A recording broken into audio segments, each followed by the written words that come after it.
Good morning, everyone, and welcome to our service this morning.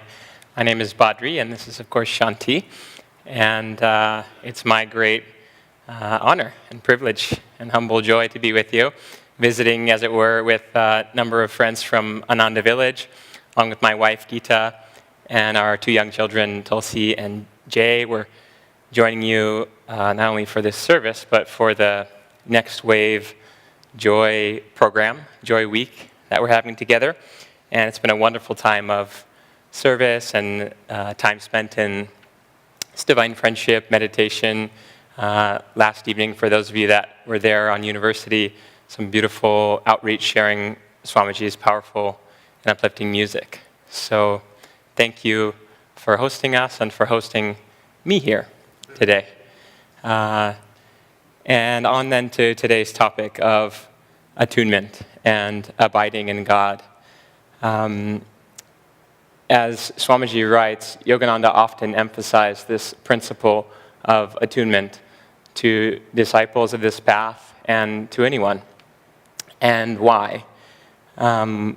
We can liken it to a string puppet that can be picked up from any one point, any several points, and simply be a jumble of sticks and strings. But picked up from that one single point on top, everything rather effortlessly falls into place. And there are few things in life and on the spiritual path that have that effect, and attunement is certainly one of them. Being in attunement with God and with the Guru has the power to bring us into attunement with anything and with everything. And so it really is that highest point we can pick things up by. Master Paramhansa Yogananda was once on a train, some of you may know this story, from New York to Los Angeles. And he was dressed in his orange robes, as you see him pictured sometimes, with his long hair and dark skin. As I understand, he didn't often go out in public this way. It caused somewhat of a scene. But on this occasion, he was this way, riding in an open car from New York to LA, when a man was staring at him, rather scrutinizing and with a judgmental look. And finally, Yogananda said to this man, "What is it?" And the man said, "None of your business." And Yogananda replied, "Of course it's my business. I have to stare at your face, staring at me." And so a discussion therein ensued, and Yogananda learned that this man was a movie actor. And Yogananda said, "Listen, everyone in this world is crazy." He said, "Your craziness is for movie acting, and mine is for self-realization." He said, "I know yours, but you do not know mine. Let us discuss." He said, "Fools argue, wise men discuss. Let us discuss, and if I'm convinced of your way of craziness, your way of life, I will become a movie actor. And if you're convinced, you'll become a student of self-realization." And who do you think won that discussion? He concludes the story saying, "And that is how I was saved from becoming a movie actor." And so we have this choice in life to be in attunement with God and the Guru, yes, but really, we're in attunement with something, with anything, whether it's movie acting or any number of the things of this world. And that craziness, that environment that we choose to be in, that attunement is what is the guiding principle in our lives. Swami Kriyananda wrote on the subject, or said rather, on the subject of attunement, that this loving soul contact is the essence of what Master came to bring into our lives. He said we can get spiritual understanding from books, but really it comes through that soul contact with the Guru. He said what we must try to do as disciples is to tune into Master's consciousness, his loving presence, and his guidance in every act of his lives. And when you think about it, or you review the life of a great disciple like Swami Kriyananda, he had the attunement, And the proof of that is in all of his life. But as his guru often emphasized to him, you have a great work to do, you have a great work to do. And even after his passing, his chief disciple, Rajarsi Janakananda, again stressing, you have a great work to do. No one ever told Swami how to do that work, or even what it was. And yet, he accomplished it. The proof is there in the worldwide communities, in the music, in the books, in the endless string of creativity that we know was Swami Kriyananda's legacy, and above all, in the thousands upon thousands of souls touched and awakened through that gift of his, of attunement with the Guru. And how did he do it? It was somewhat unique to his temperament as a disciple, as it is for each of us. But at the core of it, it was not. It comes down to the techniques and to devotion. And certainly there are many techniques, but I'll speak of what I know, and most of us know, the techniques of Kriya Yoga that have tremendous power to bring us into attunement with the Guru and with divine consciousness. But even the techniques, though in some ways essential, are not paramount. The devotion is what makes it work. It's what brings us into attunement and what brings the grace of God. There's a beautiful story from the life of the Buddha, where the Buddha is resting by the river with some of his disciples, his monastic disciples. And a woman approaches this group, and to the horror of these disciples, she casts herself upon their master, the Buddha, saying, "My beloved, I've come to you." And to their further shock and horror, the disciples witness their master saying to the woman in turn, "Oh, my beloved, you have come, but don't touch me now. Go away, and I will come to you soon." And the woman replies, "I say to you, my beloved," and you reply, "Beloved, how can you cast me out?" And again he replies, "Go away, my beloved, I cannot see you now." And so she goes. And so some time passes, years in fact, and the Buddha is seated in meditation when again, to the horror of these disciples, he suddenly rises and says, "My beloved is calling, and now I must go to her."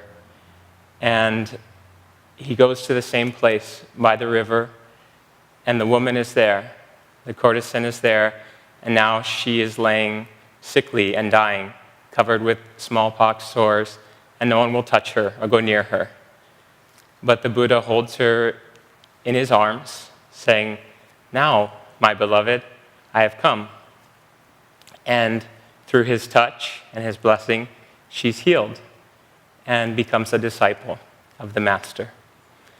And so, even through the misunderstanding of a devotee, of a disciple, the power of love and devotion is far greater to bring us into attunement than anything else. Sri Yukteswar Yogananda's guru said of divine love that it is without boundary, without change, and without condition. The flux of the human heart, he said, is transformed forever, banished forever, at the touch of transfixing pure love. And that's the love of the Masters and of God that we have to develop in order to become in tune with God and with Guru. And so, back to the reading, this idea of attunement that, again, Yogananda stressed again and again, to be in tune, be in tune. How can we do it? What are the practical steps to get there? Because that's what living the spiritual path is about. It's grounding these high ideals into our daily life. And there are two key excerpts from the reading today that Swamiji, I think, encapsulated it beautifully. He said we have to keep the presence of the Masters in our hearts and be sustained inwardly by God's presence. And again, to take it a step further, how do we do it?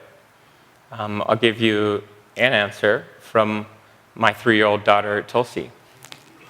We discuss these things with some frequency, and really, oftentimes in the bathtub, she's in the tub, and we're talking about the nature of spirit and of God within us and everywhere. And so I kind of put her to the test, and I say, well, Tulsi, how do we get there? How do we find God? And she says, without hesitation, we can find him in our hearts, Daddy. And so I push my luck one step further, and I say, but how, Tulsi? How can we get there in our hearts? And she says, again, without hesitation, we can climb through our mouths. Climb, climb, climb. So, okay, that's one take on it. She can dish it as well as take it. But the answer is truly just there, in the heart. And it comes through practice, through devotion.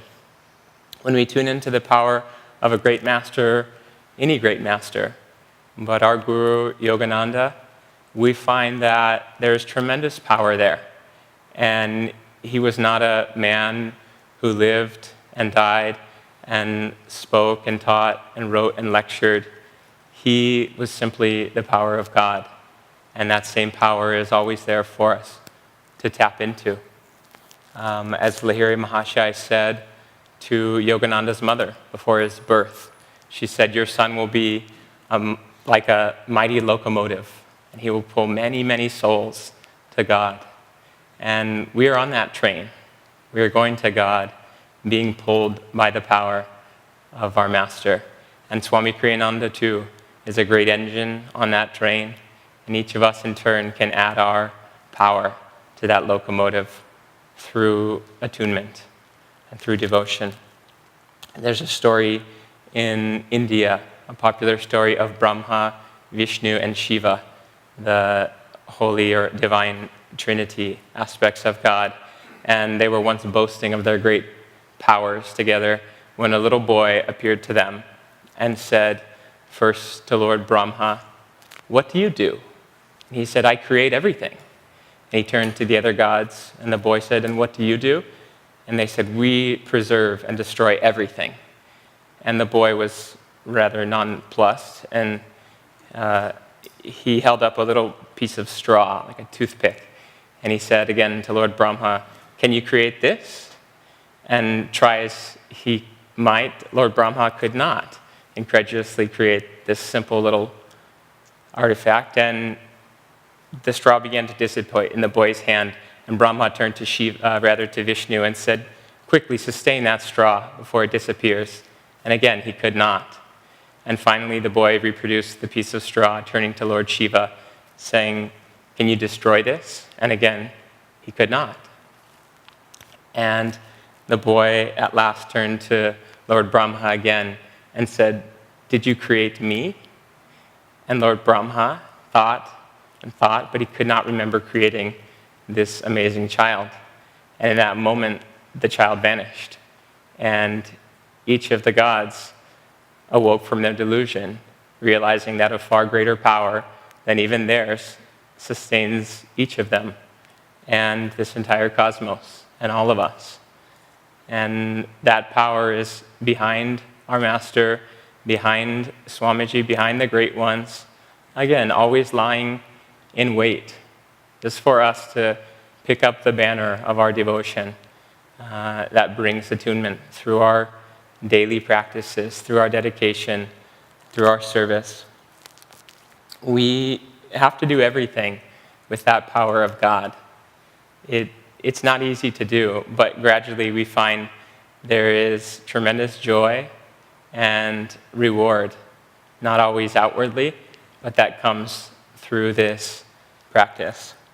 There's another story from Master's life from his disciple, Dr. Lewis, when they were walking by the Hermitage in Encinitas, California, and Dr. Lewis would often receive spiritual instruction and inspiration this way from the Master. And one evening they were walking along the bluff when Yogananda said, let us go in and get something to eat. And so in they went, and Yogananda cooked a simple meal of some vegetables that they enjoyed together, and they retired for the evening. And that night when Dr. Lewis went into his room, he had somewhat of an experience. He beheld a great light suffusing his room and his consciousness, and he felt very powerfully uplifted. And of this deep spiritual experience, he asked Yogananda in the morning, "What was that in my room last night?" And Yogananda replied, "Oh, I was pretty much in God when I cooked those vegetables." And so we can be in God, cooking vegetables, serving in church, being with our family, being at work, driving through traffic. We can simply be in tune by being with God, sustained inwardly by His presence, and living consciously in the presence of the Masters. Yogananda often quoted the Bible again, "As many as received Him, to them gave He the power to become the sons of God." And the word that jumped out to me, at least with respect to this idea of attunement, is to receive. To receive the power of God implies no tension, a simple openness, a receptivity. I thought the chants were very timely this morning, chanting Om Guru, keeping the presence of the Masters, and rest in God. And the idea that we simply need to relax and receive. It's not all about striving and tension and willpower, although those things have their place. Willpower, certainly. It's about receiving God's presence on the altar of our hearts. And then we can act, but there has to be that sense of offering. Attunement, above all, means, as I've said, loving God, how we approach God in any given moment. As Yogananda said, it's the minutes and not the years that really matter. And so it's not only acknowledging God's presence, but giving our devotion, giving of ourselves fully in each moment.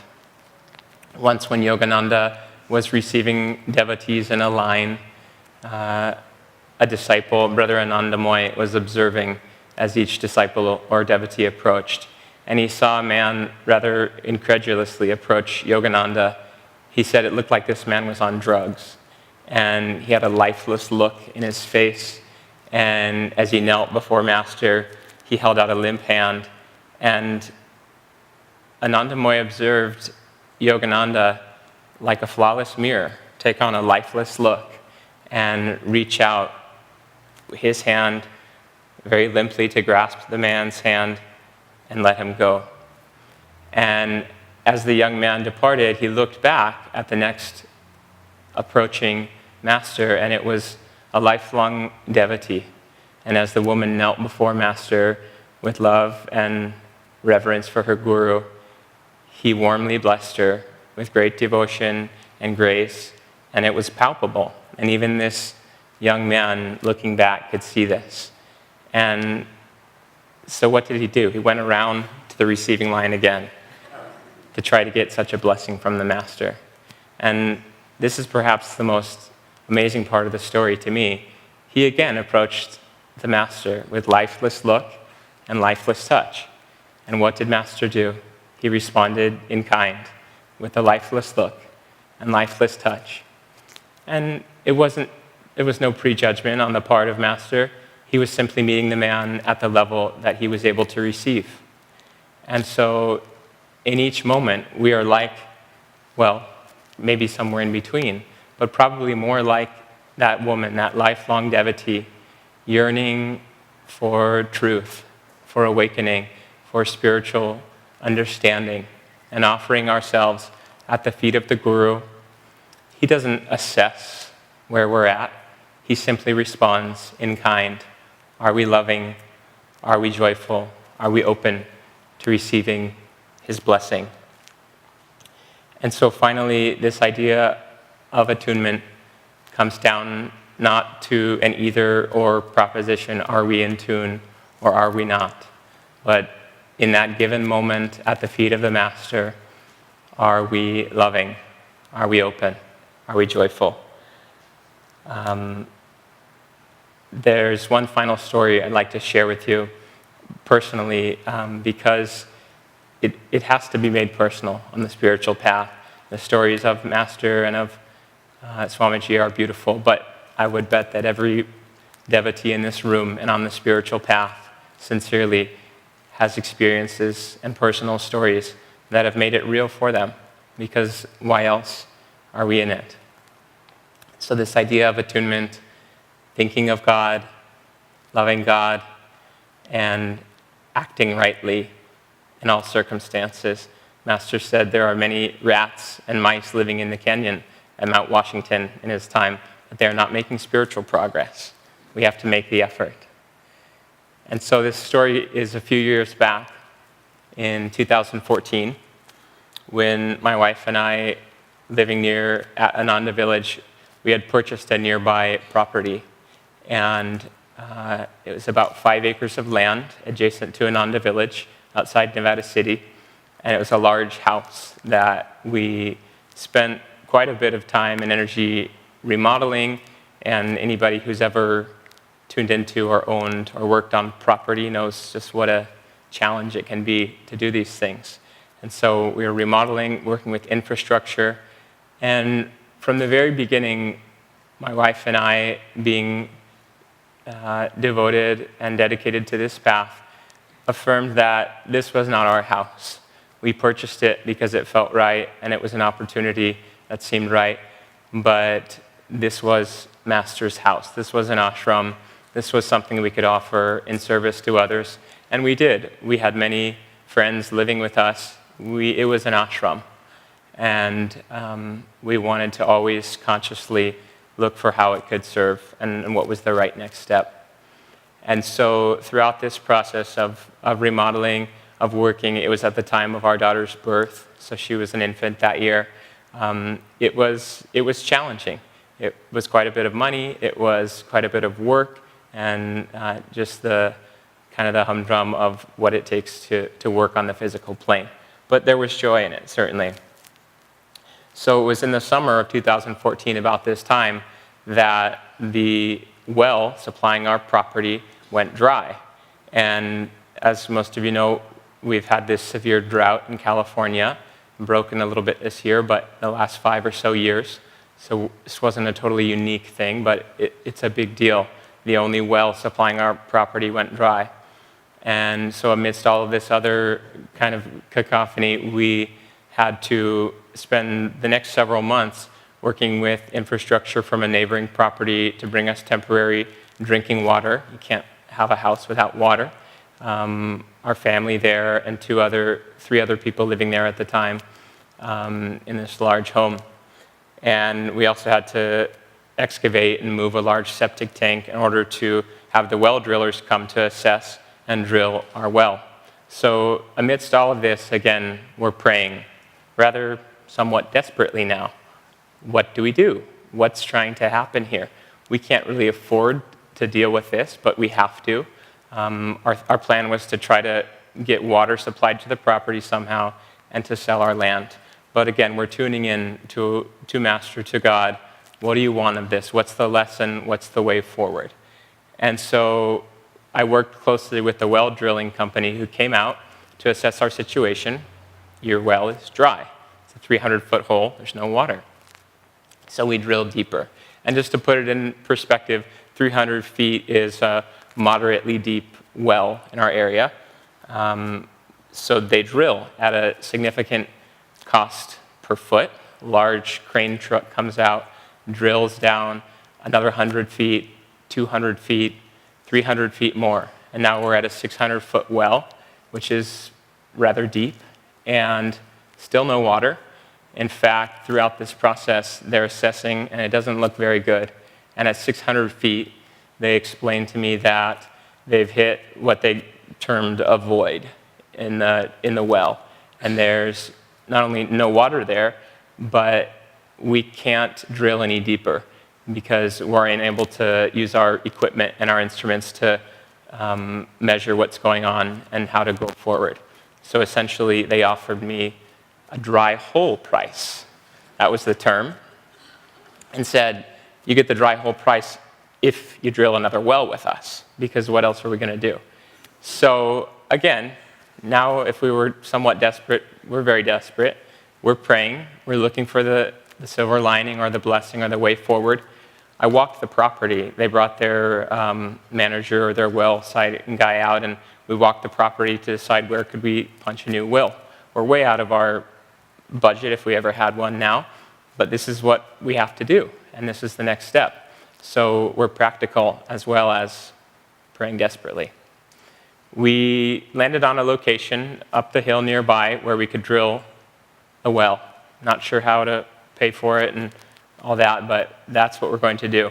As I walked down the driveway to the old well site, I heard a noise coming from what's essentially a pipe sticking out of the ground that encompasses a whole well with some infrastructure. There's air, it turns out, coming out of the pipe, and it's creating a hissing sound. And so I called the well drillers over, and I said, what's this? And they said, we don't know. We've never seen that before. And so as we removed the cap off the pipe, you can feel warm air coming out of the pipe, and you can actually hear the sound of water and smell water coming from 600 feet below the earth. And what we learned essentially happened is that we had hit like an underground river under our property, 600 feet down, and we could pump water from that. And it was really good water, and it would sustain our property indefinitely. So with some more expensive testing and infrastructure, boom, there's our new well. And this was remarkable for the obvious reason that we went from no well and big problems to solution and well, but also because we didn't lose our cool. I mean, I said we were desperate, and that isn't a totally untruth, but we kept praying. We kept accepting that this was our fate, but also offering it up. Swami Kriyananda has said we have to accept things as they are before we can fully offer them to God. And we did that. You know, we were desperate, but we said it's just money, it's just property, it's just what's being given to us, and there's a way forward. And so we forged that way through our practicality and through our faith. And the outcome was what it was. We could sell the property. It wasn't a total loss. In fact, we gained a little, and were able to create a rather positive outcome from that experience. But the underlying principle, no pun intended, is that God's love is there. It's sometimes His blessing is there like an underground river. And we may not know it. It might be 600 feet down. But in every circumstance and every situation in life, bar none, God's blessing and grace is there. And as Yogananda said, to those who think me near, I will be near. And so for each of us, it comes down to, in any given moment or circumstance, are we tuning in, keeping that presence?